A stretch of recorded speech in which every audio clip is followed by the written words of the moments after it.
Nežinau, ar Lietuvoje tokių vietų yra, bet tokią mums pavyko atrasti Kretoje, Chersonisos miestelė ir netgi joje pavalgyti.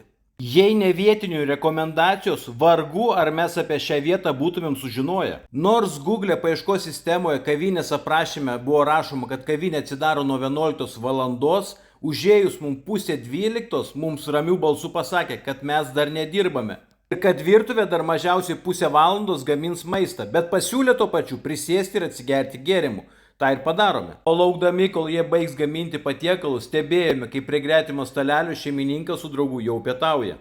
Bet kaip ir buvo žadėta, už gero pusvalandžio mus pakvietė vidun ir parodė viską, ką tą dieną jie pagamino savo svečiams.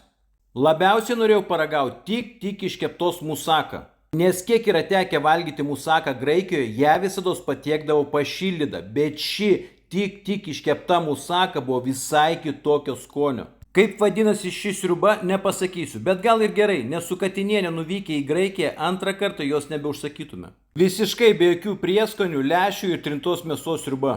Nežinau kodėl, bet kai aš valgiau sraigės, kažkodėl Katinienė persėdo prie kito stalelio. Man asmeniškai šių mažų gyvių troškinukas buvo labai skanus.